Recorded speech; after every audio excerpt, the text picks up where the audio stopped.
IP. Vanité, intrigue, passion.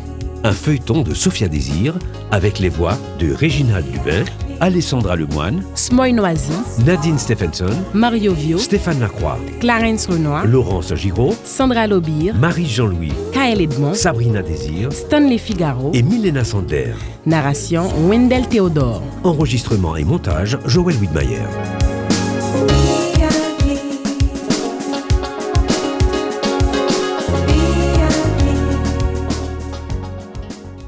Ceci est le dernier épisode de la mini-saison spéciale 50 ans de Métropole.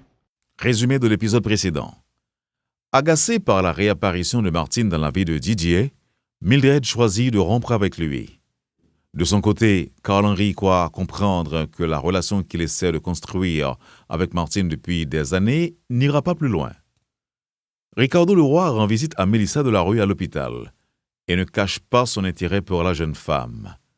Il s'engage à être présent pour elle durant sa récupération et au-delà. Elisabeth Laplanche débarque au bureau de Grégory Blaise où elle porte plainte contre une employée de la Banque de Port-au-Prince qui l'aurait traité de haut à cause de son récent séjour en prison. Elle est encore au bureau de Grégory quand elle reçoit l'appel de Philippe Bernard. Ils conviennent de se revoir. Mélissa obtient son exéat. Elle s'installera chez Didier où Martine se rendra chaque jour pour l'aider. Mélissa croit que ses parents ont de bonnes chances de se remettre ensemble, même si Didier, lui, croit que c'est peu probable. Nous sommes dans un restaurant de Pétionville. Eh bien, on dirait que Port-au-Prince s'est rétréci. Dès que je bouge, je tombe sur toi. Je ne sais pas pour toi, mais moi, je suis heureux. Et si Port-au-Prince se réduisait à une chambre, je m'en porterais encore mieux. Adrien, est-ce que tu aurais bu? Non, mais j'adorerais aller prendre un verre avec toi. En fait, qu'est-ce que tu fais ici? Ma chère, figure-toi que je suis passé prendre un plat à emporter et j'avais l'intention de rentrer, de m'installer devant la télé pour regarder un match de tennis. Triste programme, en vérité. Et toi? Bon, une histoire assez proche de la tienne. Je suis aussi passé prendre un plat à emporter et le plan est de rentrer à la maison et de me taper quelques épisodes de feuilleton latino. Cela me détend. Je connais bien d'autres moyens beaucoup plus intéressants pour se détendre. Tu sais, un bain, suivi de massage et tout le reste. Voilà des idées bien lascives. Florence. Adrien, ce qui s'est passé l'autre jour... L'autre jour, c'était inattendu et jouissif. Non mais, qu'est-ce qui t'arrive, toi? Oh, il m'arrive de repenser à notre relation. Nous avons vécu de magnifiques moments ensemble. Ouais, c'était avant que tu te mettes à courir tous les jupons de la ville. Tu es en train de me traiter de coureur? Exactement. Alors là, il va falloir que je me défende. Hein? Cher maître Gauthier, nous ne sommes pas au tribunal. Ouais, je sais. Nous sommes dans la salle d'attente d'un restaurant, avec des gens qui nous regardent étrangement. C'est donc... c'est loin d'être l'endroit idéal pour discuter. Pour commencer, on oublie ces plats à emporter. On va s'asseoir et commander la meilleure bouteille de vin que ce restaurant peut offrir. Tu voulais me dire quelque chose à propos de ce qui s'est passé entre nous? J'en suis encore un peu honteuse. Mais pourquoi? Parce qu'Adrien, toi et moi, nous étions quasi fiancés quand tu as perdu la tête pour Paola Delarue. Tu te souviens de la façon brutale dont tu m'as laissé tomber pour cette femme? C'est à mon tour d'être honteux. C'est vrai que j'avais complètement perdu la tête pour Paola. Même si en fin de compte, tu as épousé Daphné Laurent. Les folies comme celle qui m'a frappé quand j'ai rencontré Paola ne durent jamais longtemps. Et Daphné est une... Précieuse ridicule. Ne sois pas méchante. Et puis, oublions Paola et Daphné. C'est de toi que je veux parler maintenant. C'est toi que je veux. Je viens de divorcer, Adrien. Ton mariage est la preuve que le chagrin de notre rupture n'a pas duré longtemps. Il fallait bien laver cet affront que tu m'avais infligé. Tu veux me faire comprendre que tu t'es marié par dépit? Peut-être. Alors là, je n'attends que ton feu vert pour te faire oublier ce mariage stupide. Je n'ai pas l'intention de devenir ta maîtresse, Adrien. Si, comme je le crois, tu espères qu'on se remette ensemble, Disons que je veux déjà passer la nuit avec toi. j'ai mes conditions. Tout ce que tu veux, ma chérie. Pour commencer, tu vois ce cellulaire? Il fait les meilleurs selfies du monde. Nous allons poser sur tous les angles et je posterai ces photos qui ne manqueront pas de faire des gorges chaudes. Comme ça, mon ex-mari verra que je ne passe pas mon temps à pleurer. Tu veux m'utiliser alors? Disons que je veux faire d'une pierre deux coups. Le bonheur de te retrouver et la satisfaction d'en mettre plein la vue à mon ex-mari et à sa nouvelle épouse. Je t'assure que si je me prête à ce show-off, Daphné va me tuer. Mais si tu ne le fais pas, tu dormiras tout seul dans ton grand lit.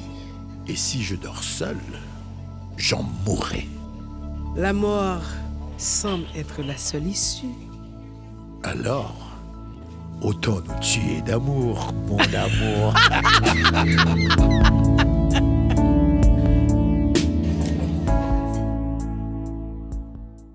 À la clinique de Philippe Bernard. Vous... Enfin, on peut se tutoyer, non? Absolument. Alors, tu aimes cette clinique plus que ta maison, on dirait. Pourquoi dis-tu ça? Il est 7 heures, et que je sache, la clinique ferme à 6 heures. Alors pourquoi es-tu encore là? J'allais partir quand tu m'as téléphoné. Il fallait bien que je t'attende, non? Cela fait 15 minutes que je t'ai appelé. Logiquement, tu aurais dû être déjà parti, depuis longtemps. Ce soir au moins, ça a valu la peine de rester. Je te vois. C'est une façon de dire... Que je suis très heureux de te voir. Assieds-toi. Merci. Jolie photo. Ta femme? Et ma fille, oui. Philippe, je vais te le dire sans filtre. Je vois de l'intérêt dans tes yeux pour moi. Et cela me fait plaisir, bien sûr. Alors, je n'ai pas pu résister à l'idée de chercher des informations sur toi. Ah bon? Tu as ouvert une enquête en bonne et due forme. Non. J'ai cherché sur les médias sociaux. Rien. Je suis effectivement un peu rebelle à cette mode. Je ne suis pas du genre à étaler ma vie sur la toile. Mais il y a quand même des photos de famille. Oui, sur les publications de ma femme et de ma fille, je sais. Et on n'y échappe pas. Alors, en fouillant un peu, j'ai su que toutes les deux étaient en Floride. C'est vrai. Alors, j'aimerais bien savoir où tu comptes me placer dans ta vie. Tu cherches l'aventure d'une nuit, d'une semaine? Je ne suis pas ce qu'on peut appeler un aventureux. Je ne suis pas non plus du genre à trop parler de ma vie privée. Mais je vais faire une exception pour toi, Elisabeth. En étant aventureux? Non, en te parlant un peu de ma vie privée. Je suis toute oui. C'est moi qui ai poussé ma femme à laisser le pays. Elle a été victime de plus d'une agression dans les rues et vivait dans la peur. Moi aussi, je me suis mis à avoir peur. Pour elle et pour ma fille. Je pensais que je pourrais voyager souvent, au moins une fois par mois, mais je n'y arrive pas. Et elle est fatiguée de cette séparation. Et moi, je ne veux pas qu'elle revienne ici. Je ne me le pardonnerais pas si elle se faisait encore agresser. Alors notre couple se retrouve dans une sorte d'impasse. Je vois. Si tu décides que c'est inopportun de continuer à se voir, je comprendrai. C'est moi que tu places dans une impasse, Philippe. Ta compagnie me plaît.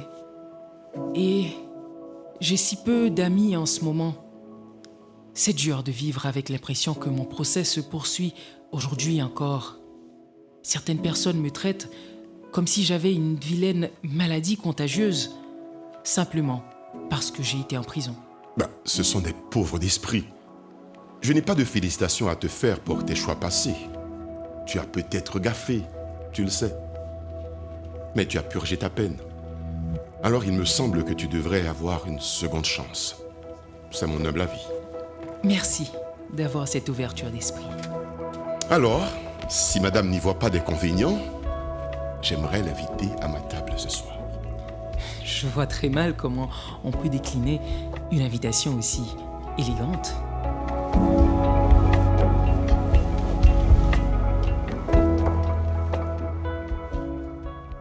Nous sommes chez Didier Delarue.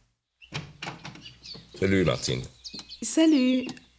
Oh mon Dieu, on dirait que tu portes le monde sur ton dos. Je suis exténué. Rude journée? Tu n'imagines pas à quel point. Et ces demoiselles? Mélissa dort et Lily... Toujours scotchée à sa tablette. Non, elle l'a lâché pour un livre que je lui ai offert. Excellent. Je suis passée à la librairie ce matin. Et j'ai croisé ta belle dans le stationnement. Et... Enfin, je ne suis pas en train de porter plainte, mais elle a failli me renverser avec sa voiture. C'est pas le bon moment pour te trouver sur sa route. Elle avait l'air furieuse. Je ne te l'ai pas encore dit, mais... elle a rompu avec moi. Oh! À cause de toi. À cause de moi? Mais je n'ai rien fait. J'ai à peine croisé cette dame. Je sais que tu n'as rien fait. Oh! Je suis soulagée que tu ne me culpabilises pas. Et pourquoi le ferais-je? Parce que chaque fois qu'il y avait une femme dans ta vie et que ça ne marchait pas, tu m'accusais. Et... tu étais innocente, pas vrai? Bon, j'admets que je ne leur ai pas toujours facilité la vie. C'est peu dire. Tu as pu commander la chaise roulante? Oui. Mais on ne l'aura pas avant une semaine. Bon, puisque tu es là, je m'en vais. Attends. Qu'est-ce qui sent aussi bon dans la cuisine? Des macaronis gratinés. Mais Mélissa, calculatrice en main, m'a dit que la plus petite portion contenait plus de calories qu'elle pouvait consommer en une semaine. Ce calcul de calories pour chaque bouchée devient ridicule. Quant à Lily, elle a vidé l'énorme sac de chips que tu lui as acheté hier. Je sens venir le reproche. Non, moi, je lui ai apporté 3 boîtes de chocolat. Oh, on est de mauvais grands-parents. Tu peux le dire.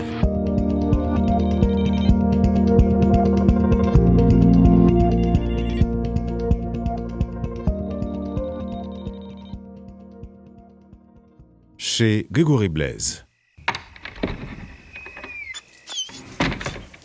Comment vas-tu, Whisky? Bien, tu es un bon chien. Ah, tu sais, il y a des soirs comme ça, après une longue journée au cours de laquelle les problèmes se sont multipliés. Cela ferait du bien de rentrer et de trouver quelqu'un qui m'attend. Je sais, tu es là, toi, toujours fidèle. Mais j'aimerais avoir quelqu'un avec qui discuter, ne serait-ce que de la pluie et du beau temps. Ou quelqu'un qui me ferait une scène quand je rentre tard. Que sais-je, moi? Ça met de l'ambiance dans une maison. Tu ne comprends rien à ce que je dis, n'est-ce pas? C'est que la vie des êtres humains est un peu plus compliquée que celle des chiens. On fait parfois tout pour se libérer des liens et après, on ne sait que faire de la liberté. Allô? Grégory? Oui? C'est Mildred. Ah! C'est toi qui m'as donné ton numéro privé. Bien sûr, bien sûr. Il se trouve que j'ai envie de pleurer. Tu m'offres toujours ton épaule? Avec plaisir. Je ne suis pas en train de te faire une invitation à me draguer. Mais je n'ai pas besoin d'une invitation pour cela. Je te connais trop bien pour tomber dans tes filets. Des filets? Ça n'a rien de ses pas, je te l'accorde. Mais rassure-toi, je n'ai que mes solides bras pour t'enlacer. Oh God. Si tu me le permets, bien sûr. Laisse-moi deviner. Delarue fait des siennes? Comme je te l'ai annoncé, j'ai tiré ma révérence. Ah ouais, les ruptures sont rarement agréables. Et la solitude, même quand c'est un choix, est parfois assez lourde à porter. Voici ce que je te propose. Sortons, allons prendre un verre. Je ne te prêterai pas seulement mon épaule, mais aussi mes oreilles pour t'écouter. J'imagine que tu as des choses à dire de Delarue, des choses forcément désagréables, et cela me fera grand plaisir de les écouter. Ce monsieur est toujours prêt à me sauter à la gorge, alors tu as carte blanche pour le dénigrer. Non, je n'ai aucune envie de me retrouver au milieu de votre vendetta. Oh, si tu préfères que je te conte fleurette, je le ferai de bon cœur. On dit 8h? Je te laisse choisir le resto. Ok, ça marche. Whisky, J'ai une sorte de rendez-vous galant. Je sens que ça va me plaire. Et si ça se trouve, peut-être qu'on terminera la soirée ici, voire la nuit. Quoi?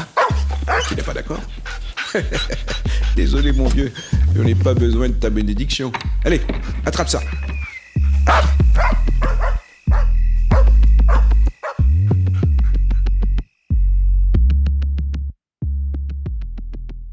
Didier et Martine prennent un café après le repas. Tu me passes le sucre? Tu prends ton café avec toujours autant de sucre? Je suis incorrigible. Et toi, tu le prends toujours aussi noir? Oh, il m'arrive d'ajouter un peu de crème. Je ne lutte plus contre les kilos. Je m'en balance. Ils te vont très bien. C'est 2 ou 3 kilos en plus. Alors dis-moi, comment ça va au boulot? À cause de tous les bouleversements qu'il y a eu dans le pays récemment, j'ai perdu beaucoup de contrats. J'imagine. Le local a été sérieusement endommagé par des casseurs. Oh, je suis désolée. Il a fallu remplacer toutes les vitres, monter des murs, essayer de sécuriser. Dans la mesure du possible, quoi. Beaucoup de dépenses imprévues, dans une économie morose. Martine, tu pensais tout ce que tu as dit à Blaise, à l'hôpital? C'est vrai? Tu as tout écouté à la porte? Enfin, je ne vous épiais pas comme Mildred l'a suggéré. Je suis arrivé, la porte était ouverte, et j'ai entendu ta voix, puis celle de Blaise. Je me suis figé, et oui, j'ai entendu beaucoup de choses. Et je t'avoue que cela m'a secoué. Mes propos? Tes propos, oui. Ta conviction. Cette sorte de sérénité que tu dégages. Cet imbécile de Blaise n'arrêtait pas de te provoquer par ses commentaires désobligeants, mais tu ne t'es jamais départi de ton calme.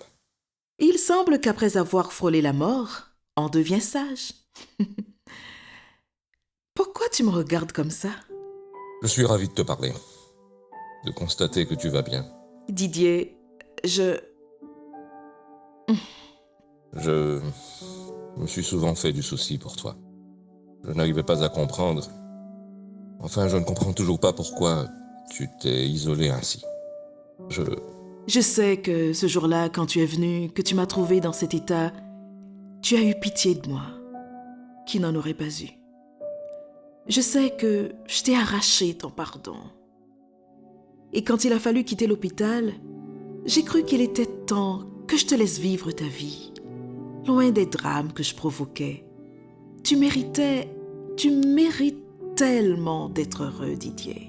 Pour être sincère avec toi, je te dirais qu'au début, j'ai ressenti une sorte de soulagement. Je pensais que ne plus te voir, ni même entendre parler de toi, allait effectivement me permettre d'être heureux. Mais... Oh, Didier. Je n'ai pas réussi à trouver ce bonheur. J'en suis tellement désolée. Mélissa croit que si nous n'avons pas évolué dans nos vies sentimentales respectives... Ouais, elle m'a sorti tout un discours là-dessus ce matin. À savoir... Oh, j'ai juste apporté un bémol. Nous sommes condamnés à mourir ensemble ou seuls, chacun de notre côté. Mais pas avec quelqu'un d'autre. C'est vraiment ce que tu crois? On a bien essayé, Didier. Mais ça ne marche jamais. Je me suis donc faite à l'idée de vieillir et de mourir seule. Je trouve cette idée épouvantable. Grand-père, tu es là! Je t'ai appelé 20 fois. Je t'ai perdu dans mon roman. Ah, cela veut donc dire que tu aimes? Non. Ah? Je n'ai pas aimé, j'ai adoré. Petite farceuse. Donc, tu as déjà fini? L'histoire est vraiment captivante. Je l'ai dévorée. Mais il y a un deuxième tome. Tu me l'achèteras, pas vrai? Bien sûr. Il est en rupture de stock à la librairie, mais je l'ai commandé. Et tu l'auras à la fin de la semaine. Super! Bon, j'ai une question. Concernant une phrase dans le livre, justement. Attends, je l'ai surlignée. Oh, l'expert en français ici, ce n'est pas moi. Alors, grand-père, tu peux m'expliquer? Le bonheur n'a pas de date d'expiration. Oh. Le bonheur n'est ni un produit, ni un document. Alors... Cela veut simplement dire qu'il n'est jamais trop tard pour être heureux. Ah, ok, je comprends. Merci. Je peux prendre de la crème glacée? Non. Mélissa nous tuerait et elle aurait raison. Allez, please. On va dire un tout petit peu. Vraiment très peu, chérie. Juste une tasse? Pourquoi pas une demi-tasse? Une tasse. Puis, je vais voir un film. Appelle-moi quand tu pars, grand-mère. Bien sûr. Là, je crois vraiment qu'on mérite la médaille d'or des pires grands-parents du monde. Comment lui dire non quand elle fait cette tête? Comment lui dire non quand, pendant toutes ces années, je ne la voyais même pas? Martine, je te regarde. Tu ressembles étrangement à la femme que j'espérais que tu deviendrais. Une jeune grand-mère qui gâte sa petite fille en cachette, qui cuisine des plats bourrés de calories que j'adore et à qui je raconterai ma journée. Cela ressemble assez à ma recette du bonheur. Et tu crois, toi, que le bonheur n'a pas de date d'expiration? En tout cas, j'ai très envie d'y croire.